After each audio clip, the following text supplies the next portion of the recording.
গুৱাহাটীৰ কৃত্ৰিম বানপানীৰ কাৰণ কি? সেই কৃত্ৰিম বানপানীৰ কাৰণ USTM নেকি? USTMৰ পৰা অহা পানীয়ে গুৱাহাটীৰ কৃত্ৰিম বানপানীৰ সৃষ্টি কৰে বুলি মুখ্যমন্ত্ৰী ডক্টৰ হিমন্ত বিশ্ব শৰ্মাই যি মন্তব্য কৰিলে তাৰ পিছত ৰাজ্যজুৰি প্ৰতিক্ৰিয়া হ'ল।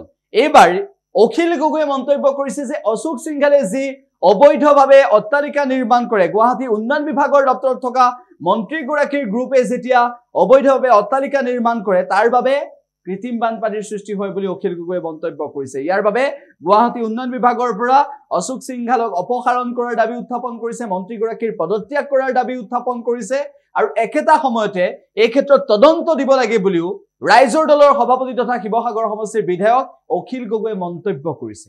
মই সদায় কৈ আহিছোঁ যে আচলতে যিজন মানুহক আমাৰ গুৱাহাটী উন্নয়ন দপ্তৰ বা হাউচিং এণ্ড আপোনাৰ আৰ্বান এফেয়াৰ্ছৰ মন্ত্ৰী দিছে, সেই মানুহজনক কোনো পধ্যে গুৱাহাটীৰ উন্নয়ন দপ্তৰৰ মন্ত্ৰী বা housing and urban affairs department দিব নালাগে। কাৰণ সেই মানুহজনৰ নিজৰ ইয়াতে সাংঘাতিক ধৰণৰ ইণ্টাৰেষ্ট বা স্বাৰ্থ আছে।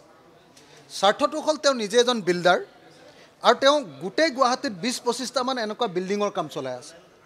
গতিকে তেওঁৰ বিল্ডিংবিলাকে নিজে আজি গুৱাহাটীৰ বানপানী সৃষ্টি কৰাৰ ক্ষেত্ৰত এটা প্ৰভূত অৰিহণা যোগাইছে। গতিকে একদম কনফাৰ্ম যে আমাৰ অশোক সিংঘাল নামৰ যিজন ব্যৱসায়ীক এতিয়া মন্ত্ৰীৰ দায়িত্ব দিয়া হৈছে, সেই মন্ত্ৰী অশোক সিংঘালক মন্ত্ৰীৰ দায়িত্ব দিয়া মানে উদ্যোগ ভেটাৰখীয়া পতাৰ বাহিৰে আন একো নহয়।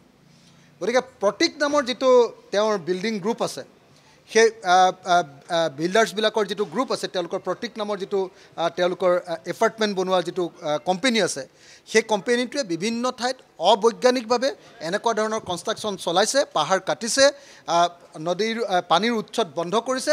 গতিকে ডেফিনেটলি প্ৰতীকৰ ওপৰত এটা তদন্ত হ'ব লাগে আৰু ইমিডিয়েটলি অশোক সিংঘালে গুৱাহাটী উন্নয়ন দপ্তৰ বা হাউচিং এণ্ড আৰ্বান এফেয়াৰ্ছ ডিপাৰ্টমেণ্টৰ পৰা পদত্যাগ কৰিব লাগে। মই অসমৰ মুখ্যমন্ত্ৰী অশোক সিংঘালক তেওঁৰ পদবীৰ পৰা অপসাৰণ কৰিবৰ কাৰণে দাবী উত্থাপন। মানে শিৱসাগৰত এজন ব্যৱসায়ীয়ে আমাৰ ভূমিপুত্ৰ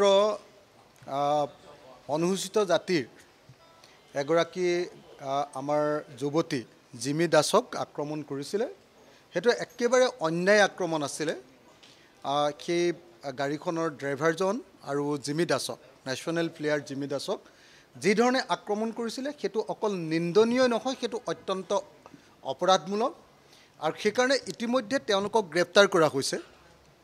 কিন্তু মই ভাবোঁ যে অকল গ্ৰেপ্তাৰ কৰাই নহয়, সেই পৰিয়ালটোৱে ৰাজহুৱাভাৱে ক্ষমা বিচাৰিব লাগে আৰু শিৱসাগৰৰ ব্যৱসায়ীসকলে সেই যিটো পৰিয়ালে জিমি দাসক আক্ৰমণ কৰিছিলে, সেই পৰিয়ালটোক সম্পূৰ্ণৰূপে সামাজিকভাৱে বৰ্জন কৰিব লাগে।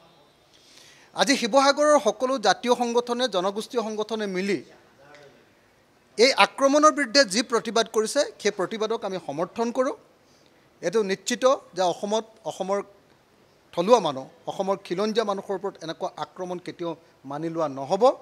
গতিকে অসমৰ জাতীয় সংগঠনবিলাকে যি ষ্টেণ্ড লৈছে, যি স্থিতি লৈছে, সেই স্থিতিক আমি ৰাইজৰ দলেও সমৰ্থন কৰোঁ।